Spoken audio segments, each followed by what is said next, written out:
wanted to be here really because I actually haven't been well recently. Oh, stop it, honestly, I don't want to talk about it.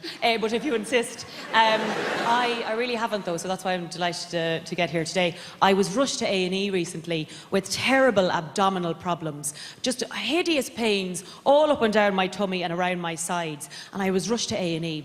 And for about 3 hours I thought, and anyone here who ever read a magazine as a teenager will know what I mean, especially the girls, I thought that I was about to have a surprise baby. Do you know the way there's those stories in the magazine going, well, everything was normal, nothing was different, everything was regular. Well, then I went to the toilet, and I looked in the toilet, and there was a baby in the toilet. I had a surprise baby. There was always that, and that's when I thought it was. But you'll be happy to know that actually it was, I'm bringing sexy back, a gut infection. A gut infection. But the worst part of the whole situation was that the doctor in A&E was really, really handsome. And I think doctors who are handsome should be struck off. I really do. I wanted someone with a sort of mashed potato head that I could feel at one with.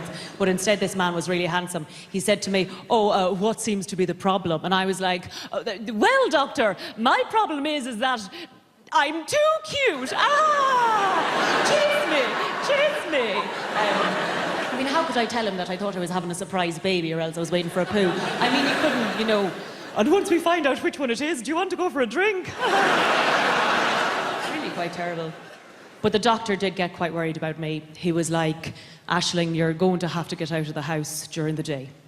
And I was like, Doc, I'd love to, but my naps are not going to take themselves. Soz.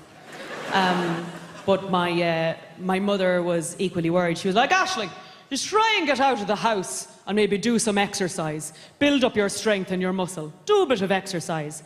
But I actually find it highly offensive that my mother would suggest that I do exercise, because she knows that I actually suffer from a terrible disability which prevents me from doing any exercise, which is where I can't be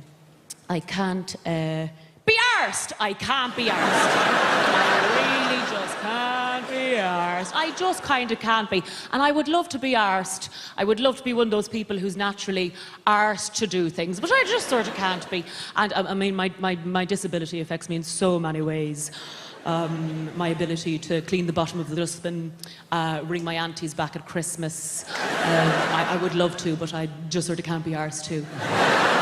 Unfortunately. I mean, I just don't like moving too much. I would sort of rather sit on the couch and waste away than move. I don't really like moving too much. I don't even listen to sad music in case I'll be moved.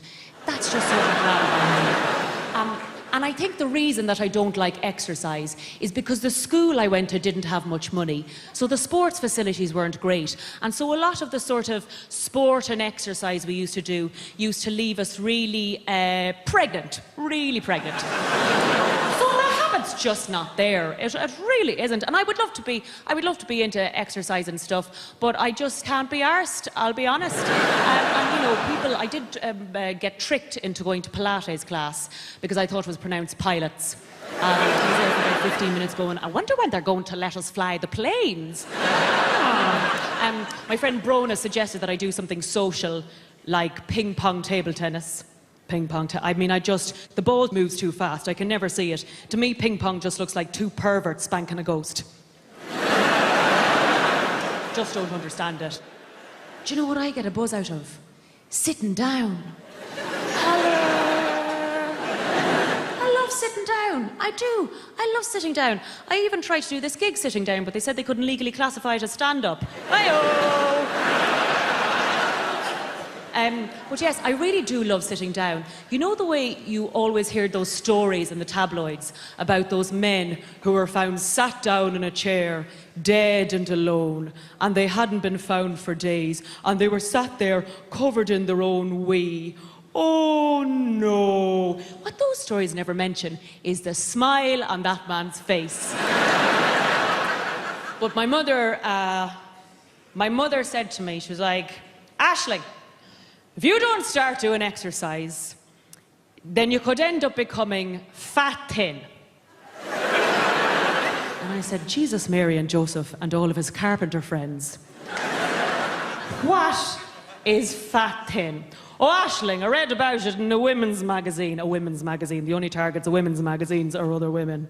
Fat thin is where you're thin, but you're secretly fat because you don't do any exercise.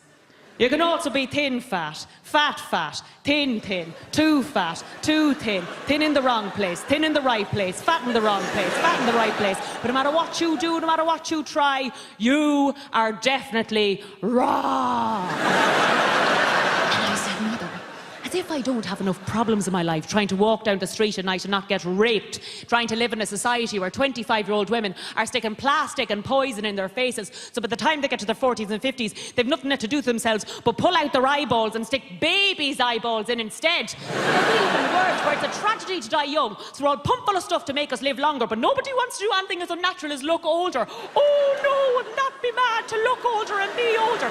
So we're all pumped full of stuff to make us live longer, but look younger. So by the time we die aged 100 in a box, we look like we've died tragically young. That we live in a world where they have developed telephones without plugs that can send a picture of a cat from one side of the world to the other side of the world in under a second, and they are still trying to come up with faster telephones. Yet still, after 200,000 years of humanity, we have not come up with a better way to have a baby child than to push something the size of a bowling ball out my tiny hole. And now I have to worry about being fat thin.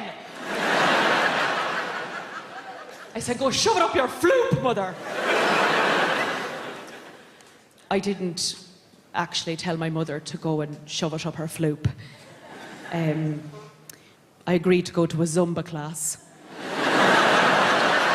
Ladies and gentlemen, you've been absolutely lovely. I've been Aisling B. Have a fantastic evening.